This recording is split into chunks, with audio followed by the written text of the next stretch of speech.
নমস্কাৰ D24 live চাই থকাৰ বাবে আপোনালোকক ধন্যবাদ। আন এক খবৰ সৈতে ষ্টুডিঅ'ত মই পৰিস্মিতা। এবাৰ বিতৰ্কত নামি পৰিছে প্ৰফুল্ল কুমাৰ মহন্তৰ পৰিয়াল।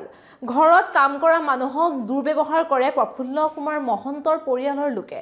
দিছপুৰ থানাত এজাহাৰ দাখিল কৰিলে ভুক্তভোগী পৰিয়ালে। এই মুহূৰ্তত প্ৰতিগৰাকী দৰ্শকলে সবিস্তাৰে লৈ আহিছো। এই মুহূৰ্তত দিব বিচাৰিছো আন এক খবৰ। বিতৰ্কত এবাৰ প্ৰাক্তন মুখ্যমন্ত্ৰী প্ৰফুল্ল মহন্তৰ পৰিয়াল। প্ৰাক্তন মুখ্যমন্ত্ৰীৰ ঘৰত কাম কৰা মানুহক কি ব্যৱহাৰ কৰে সেই কথা শুনিলে চকু কপালত উঠিব আপোনাৰ। খাবলৈ নোপোৱা ঘৰৰ ল'ৰা বুলি কৰে দুৰ্ব্যৱহাৰ। প্ৰফুল্ল কুমাৰ মহন্তৰ পৰিয়ালৰ বিৰুদ্ধে এজাহাৰ দাখিল কৰিছে দিছপুৰ থানাত আৰু দিছপুৰ আৰক্ষীৰ সহায়ত পৰিয়ালৰ লোকে উদ্ধাৰ কৰে ভুক্তভোগী ধীৰেন কলিতাক।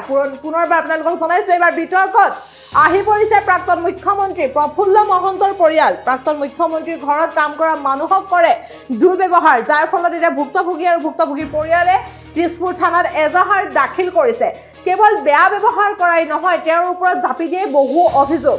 সন্তানৰ গা বেয়া হোৱা ছুটি বিচৰাৰ বাবে ঘৰত কাম কৰা ধীৰেন কলিতাৰ ওপৰত অত্যাচাৰ চলোৱা হৈছিল, তেওঁক দুৰ্ব্যৱহাৰ কৰা হৈছিল আৰু অৱশেষত দিছপুৰ আৰক্ষীৰ সহায়ত পৰিয়ালৰ লোকে ধীৰেন কলিতাক উদ্ধাৰ কৰিবলৈ সক্ষম হয়। প্ৰফুল্ল কুমাৰ মহন্তৰ পৰিয়ালৰ বিৰুদ্ধে এজাহাৰ দাখিল কৰে তেওঁলোকে দিছপুৰ থানাত। ভুক্তভোগীয়ে মন্তব্য প্ৰকাশ কৰিছে, চেণ্ডেলেৰে কোবাই দাঁত উঘালি দিম বুলি কৰিছিল মন্তব্য। কেৱল এয়াই নহয়, খাবলৈ নোপোৱা ঘৰৰ ল'ৰা বুলি তেওঁৰ ওপৰত দুৰ্ব্যৱহাৰ কৰিছিল। পুনৰবাৰ আপোনালোকক জনাইছো এবাৰ বিতৰ্কত প্ৰাক্তন মুখ্যমন্ত্ৰী প্ৰফুল্ল কুমাৰ মহন্তৰ ঘৰৰ লোকসকল পৰিছে।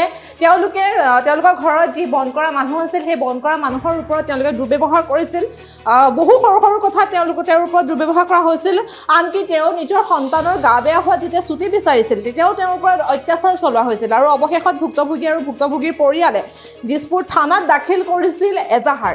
আৰু এজাহাৰ দাখিল কৰাৰ পিছতেই দিছপুৰ আৰক্ষীৰ সহায়ত পৰিয়ালৰ লোকে ভুক্তভোগী ধীৰেন কলিতাক উদ্ধাৰ কৰিবলৈ সক্ষম হয়। পুনৰবাৰ আপোনালোকক জনাইছো এবাৰ বিতৰ্কত নামি পৰিছে প্ৰাক্তন মুখ্যমন্ত্ৰী প্ৰফুল্ল কুমাৰ মহন্তৰ পৰিয়ালৰ লোকসমূহ। ঘৰত বন্ধ কৰা মানুহক তেওঁলোকে যি ব্যৱহাৰ কৰে সেই ব্যৱহাৰ শুনিলে আপোনাৰো চকু কপালত উঠিব। এতিয়া দিছপুৰ আৰক্ষীয়ে তদন্ত আৰম্ভ কৰিছে।